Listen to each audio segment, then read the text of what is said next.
(1892년) 인류는 바이러스라는 존재를 처음 인식했다. 바이러스에 의한 질병으로 수없이 고초를 겪어왔지만 그것이 바이러스 때문인지는 까마득히 몰랐다. 1898년 인류는 우리가 몰랐던 낯선 생명체가 있다는 것을 알아낸다. 병을 옮기는 이 강인한 미생물은 동물, 식물, 세균, 곰팡이 그 어느 것에도 속하지 않았기 때문에 새로운 이름이 필요했다. 그렇게 바이러스라는 이름을 얻었다. 1939년 바이러스는 최초로 전자현미경을 통해 자신의 모습을 세상에 알렸고 비로소 인류는 바이러스를 눈으로 직접 보게 됐다. 이들 바이러스는 짧게는 1에서 2년, 길게는 50년 이상 인류와 함께하며 바이러스 감염성 질환을 유발했다. 2019년 전대미문의 바이러스가 등장했다.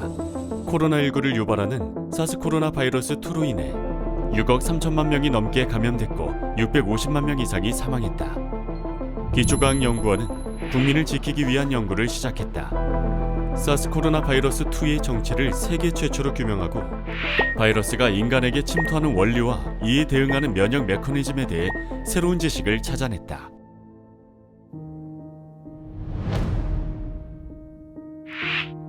최초 코로나 증상자가 발생한 지 4달 뒤 IBS RNA 연구단은 사스 코로나 바이러스 2가 숙주세포 내에서 생산하는 RNA를 모두 분석해내면서 세계 최초로 사스 코로나 바이러스 2의 고해상도 유전자 지도를 완성했다. 이로써 인류는 사스 코로나 바이러스 2의 증식 원리를 이해하고 새로운 치료 전략을 개발할 수 있게 됐다. 코로나 바이러스가 아무래도 RNA의 바이러스이다 보니까 저희가 기존에 갖고 있던 기술들을 적용을 해서 코로나 바이러스를 좀 더 잘 이해할 수 있겠다 싶었습니다. 그래서 저희가 발견한 RNA 수식이 아마도 바이러스가 이 숙주세포의 면역을 좀 회피하는 기능이 있지 않을까 하고 생각을 하고 있습니다. 이로부터 1년 뒤 RNA 연구단은 사스 코로나 바이러스 2의 RNA에 직접 결합하는 인체의 단백질을 모두 찾아냈다. 이 과정에서 숙주세포와 사스 코로나 바이러스 2 간 네트워크 지도를 완성하고 사스 코로나 바이러스 2의 인체 내 증식을 막는 단백질들도 알아냈다.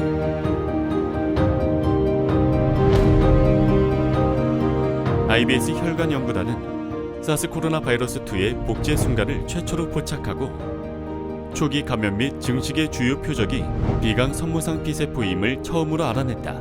사스 코로나 바이러스 2가 포환 선무세포의 공기 접촉면에 결합해 세포 내로 침투 후 증식한다는 시발점이라는 것을 밝힌 것이다.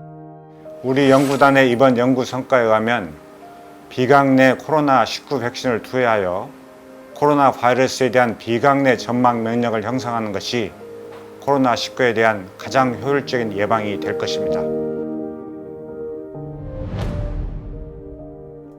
2021년 7월 IBS는 기초과학의 힘으로 국가 감염병 위기에 대응하기 위해 IBS 한국바이러스기초연구소를 설립시켰다.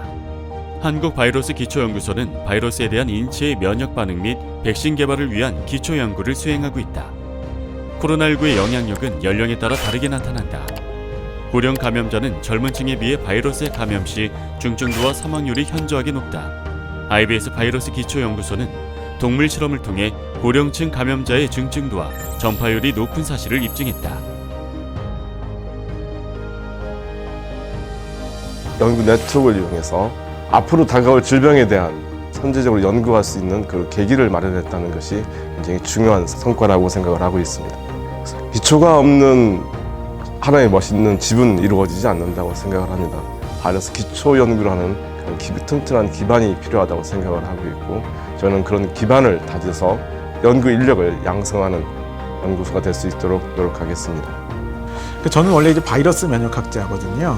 이런 항바이러스제들은 꼭 코로나19만이 아니고 아마 미래 다른 코로나까지도 같이 잡아줄 가능성이 있어요. 그러다 보니까 코로나19란 우리에게 백신이다.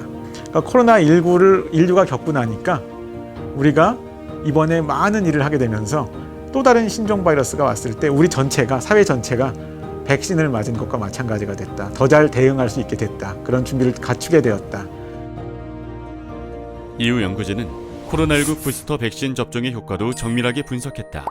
2회만 접종한 것보다 3회 접종했을 때 중화 항체의 효과가 더 오래 지속된다는 것을 확인했다. 또한 백신 접종 후 오미크론에 감염되면 거의 모든 코로나 바이러스 변이주에 대항할 수 있는 슈퍼 면역을 갖추게 된다는 것을 확인했다. 백신 접종에 대한 궁금증을 기초과학 연구를 통해 풀어낸 것이다.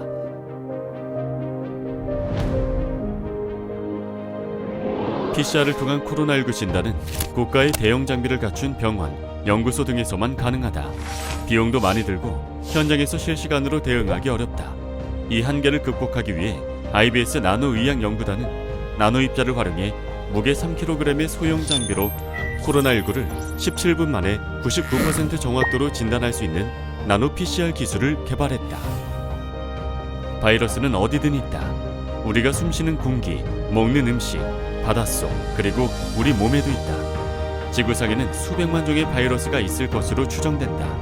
하지만 인류가 발견한 바이러스는 6천여 종에 불과하다. 첨단 과학기술이 발달한 지금도 바이러스 세계는 아직 명확히 정립되지 않은 미지의 세계인 셈이다. 코로나19처럼 앞으로도 바이러스는 어느 날 불쑥 인류를 덮칠 것이다. 실체가 생경하고 치료법 역시 깜깜한 상황에 대처할 수 있는 근본적 해결 방법은 기초과학에 있다. IBS 기초과학연구원